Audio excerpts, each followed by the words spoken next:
Je voudrais remercier en premier lieu mon ami Christophe Trojani, le maire de Villefranche-sur-Mer, qui nous accueille aujourd'hui dans sa sublime commune. Merci d'être à nos côtés aujourd'hui parce que je sais que défendre l'identité locale de tous les territoires de France et en particulier du nôtre ici est quelque chose qui te tient beaucoup à cœur. On le sent dans ton accent, on le sent aussi dans ta façon d'administrer ta commune et dans ta passion. Donc merci beaucoup pour ta présence. Merci à Fongiano qui représente le collectif niçoise, qui est un ami, qui a toujours été un fervent défenseur de notre territoire et en tant que présidente du comité régional du tourisme, on a beaucoup de chance d'avoir des hommes et des femmes engagés pour la promotion de notre art culinaire qui font vraiment partie intégrante du tourisme. Les gens du monde entier, sachez-le, viennent sur la Côte d'Azur, bien sûr pour la beauté de nos paysages et pour l'accueil de nos professionnels du tourisme, mais aussi par cet art culinaire, cet art de vivre méditerranéen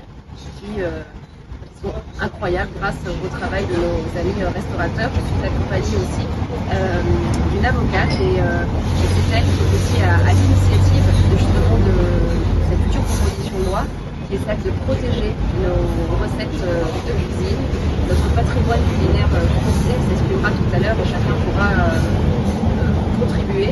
Enfin, en tout cas, si on a souhaité tous les quatre être assis en face de vous, c'est pour vous montrer que ça, on le fait ensemble, en concertation, et que l'idée, on n'est pas là pour sanctionner qui que ce soit, mais plutôt pour valoriser et protéger aussi notre patrimoine culinaire.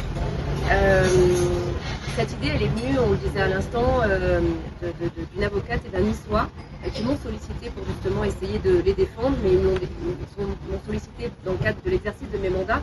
Vous savez, je suis sénatrice, donc je représente humblement la chambre des territoires, mais je suis aussi présidente du comité régional du tourisme, donc pour moi c'est assez important de faire la promotion de ce qui fait notre spécificité, notre identité, comme tous les départements de France qui font aussi la grandeur de notre pays, mais aussi parce qu'ils connaissent à titre personnel justement mon intérêt pour toutes les spécificités locales, quelles qu'elles soient, et en particulier l'art culinaire, qui fait vraiment partie de la Côte d'Azur, du comté et de l'ensemble des Alpes-Maritimes et plus largement même de notre région Côte d'Azur.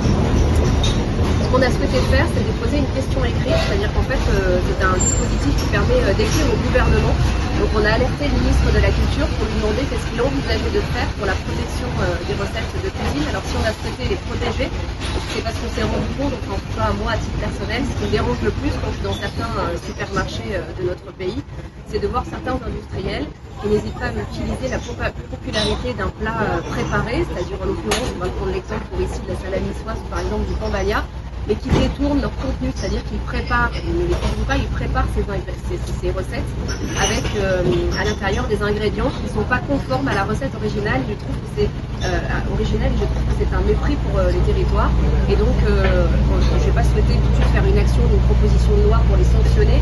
Je sais que c'est difficile aujourd'hui d'entreprendre et de faire prospérer son entreprise, mais je voulais tout simplement, amicalement, par respect pour les territoires que je représente, essayer de les sensibiliser et de leur demander que s'ils utilisent le terme de salade niçoise ou de pambagna pour vendre leur plat, parce qu'ils sont là pour faire du profit économique, c'est normal, c'est une entreprise, mais ça serait bien de respecter la composition et donc les ingrédients. On a déposé cette question écrite et le but ensuite, ce sera de travailler tous ensemble pour aboutir à une proposition de loi.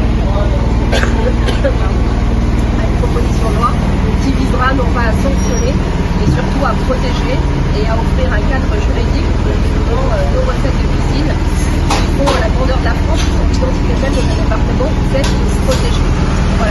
Voilà à peu près l'objectif et le projet à travers ce dispositif. Sans vous attendre, je vais passer la parole à mon ami le maire de Villefranche-sur-Mer.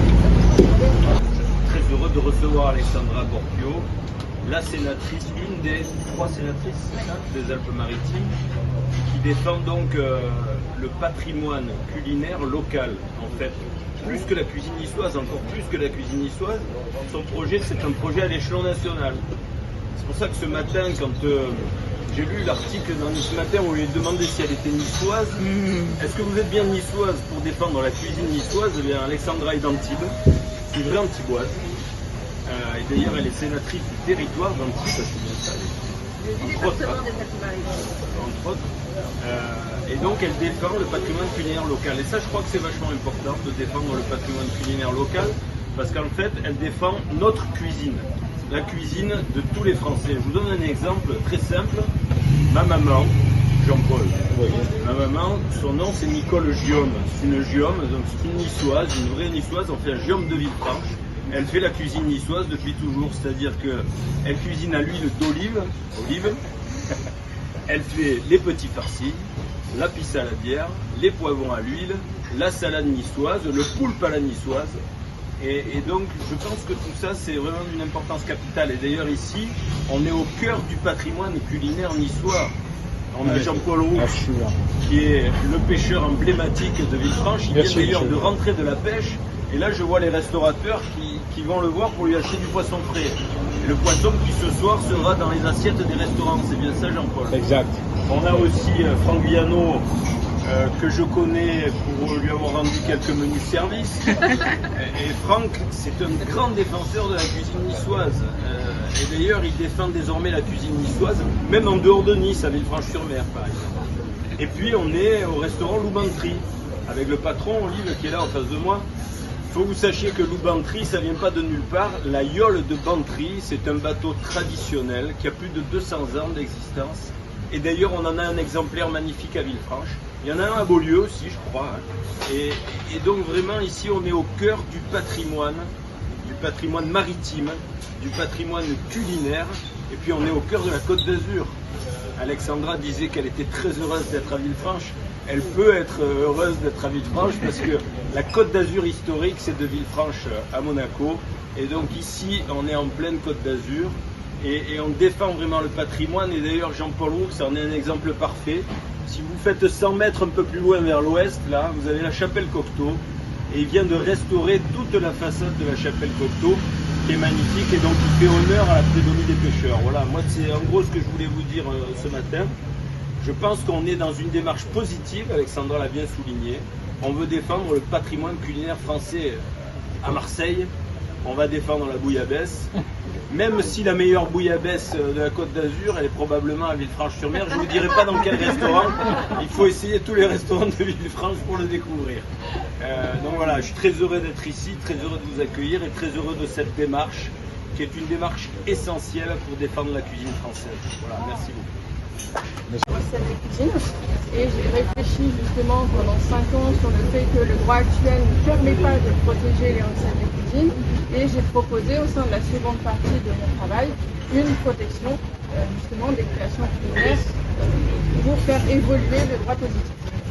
Ensuite, en deuxième casquette, je suis également avocate de l'imposition. Donc cette casquette me permet d'être en contact direct avec les clients qui m'expriment leurs besoins de protection. C'est-à-dire qu'on vient me consulter et me dit voilà, je souhaiterais pouvoir protéger ma recette de cuisine au même titre qu'on peut protéger par la propriété intellectuelle les livres, la musique, les marques, etc.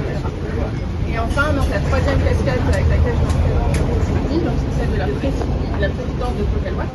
Donc Tocalois, c'est une association qui a pour but en fait de venir soutenir cette protection des recettes de cuisine, notamment par la proposition de loi qu'on vient de préparer avec Madame la sénatrice.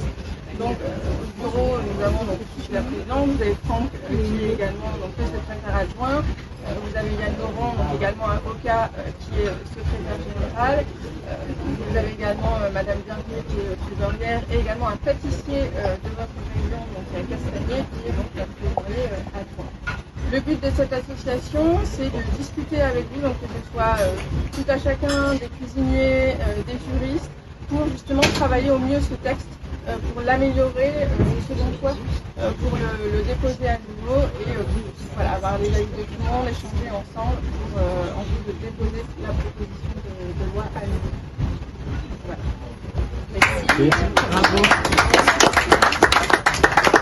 Niçoise, merci Christophe, merci Alex, a rencontré un jour, on s'est rencontré avec Timothée parce qu'effectivement on cherchait depuis un bon petit moment un moyen de nous protéger. Alors il y a eu effectivement l'UNESCO, mais l'UNESCO ne permettait pas de protection et surtout d'ester peut-être un jour en justice contre ces grands de l'agroalimentaire. Et on a tourné ça dans tous les sens, il n'y avait plus qu'une seule solution, une loi, voilà, pour essayer de protéger un petit peu tout ça. Alors nous on est très heureux parce qu'en 3 semaines de travail, on est allé plus vite qu'en 2 ans. Donc c'est assez fou.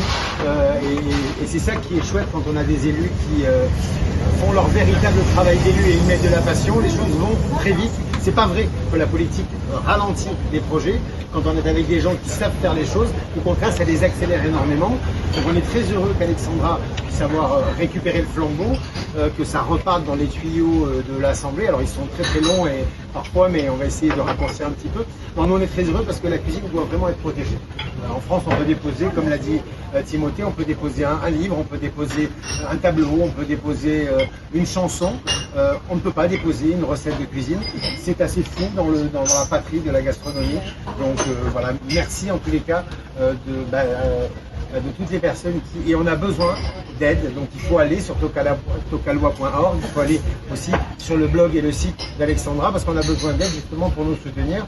Mais on a la chance d'avoir pas mal de chefs, pâtissiers et de personnes qui sont dans les métiers de bouche, qui nous ont déjà dit voilà, nous on est prêts après avec le temps qu'ils peuvent avoir pour nous aider. Donc voilà, merci à elle en tous les cas parce que ça y est, Tocalois est enfin à nouveau sur les rails. Bravo.